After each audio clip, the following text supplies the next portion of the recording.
Selamat datang di Pojok Santai, channel khusus yang membahas komik dan novel dengan cara asyik. Setelah mengalahkan Bladra Wikuyana alias angin topan dari barat, perjalanan Wiro terganggu dengan adanya penguntit.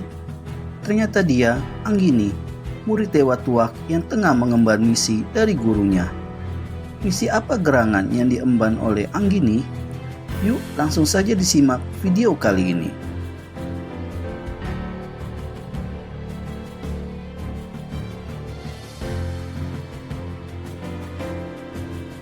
Diputar tubuhnya, parasnya ke kemerahan, ditambah lagi sentuhan sinar matahari pagi. Tak mungkin baginya untuk mengejar pemuda itu kembali. Dia tak tahu apakah Wiro pergi larut malam tadi atau dini hari, atau pagi tadi sebelum dia bangun. Gadis ini tarik napas panjang dan dalam ketika dia membetulkan ikatan selendang ungunya yang di pinggang. Maka pada ujung selendang itu dilihatnya sederetan angka 212. Sekali lagi, gadis ini tarik napas dalam dan panjang. Lalu dengan langkah gontai ditinggalkannya tempat itu.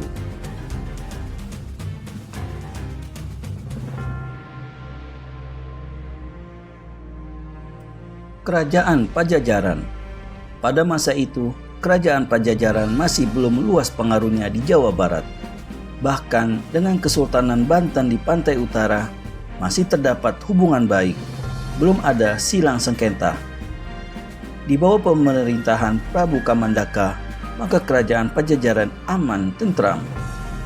Penduduk hidup berkecukupan, tapi di dunia ini selalu saja ada manusia yang berbusuk hati, yang iri dan dengki, yang tidak senang dengan kebahagiaan orang lain, yang tidak suka dengan keberuntungan orang lain, yang tidak suka akan kekuasaan orang lain, dan ingin meruntuhkan kekuasaan orang lain itu lalu ganti menguasainya. Saat itu, satu-satunya manusia di seluruh Pajajaran yang paling membenci Prabu Kamandaka ialah Werku Alit. Dalam tampuk keturunan raja-raja Pajajaran, maka Prabu Purnawijaya adalah satu-satunya raja Pajajaran yang tidak mempunyai keturunan kandung dari permaisurinya. Mungkin ini sudah menjadi takdir dewa-dewa di kayangan. Dan ini jugalah yang menjadi pangkal sebab buntut daripada terjadinya banjir darah di Pajajaran. Ketika Prabu Purnawijaya mangkat, maka tokoh-tokoh istana, ahli-ahli agama, dan orang-orang tua kerajaan menyepakati untuk menobatkan Kamandaka, adik kandung Prabu Purnawijaya, menjadi Raja Pajajaran. Kamandaka memang seorang yang bijaksana, pandai, serta berilmu tinggi, disegani dan dihormati. Memang dia telah menunjukkan bakat untuk menjadi seorang pemimpin agung. Lagi pula, memang tak ada manusia lain di Pajajaran saat itu yang punya hak dan pantas untuk dinobatkan sebagai pengganti mendiang Prabu Purnawijaya. Dari seorang selirnya, Prabu Purnawijaya mempunyai seorang anak yang bernama Werku Alit.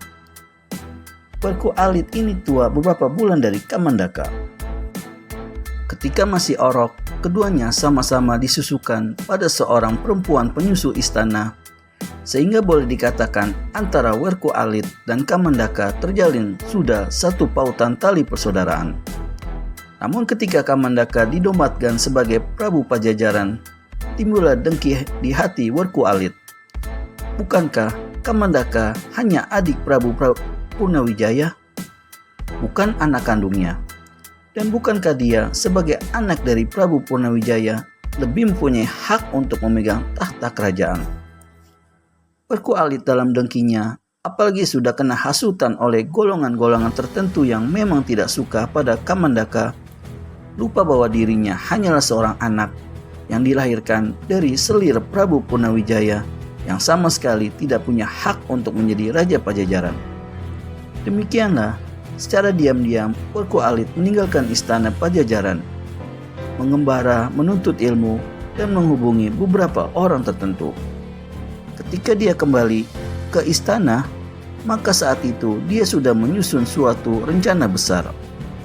yaitu untuk merebut tahta kerajaan dengan jalan kekerasan, dengan pertempuran, dengan peperangan.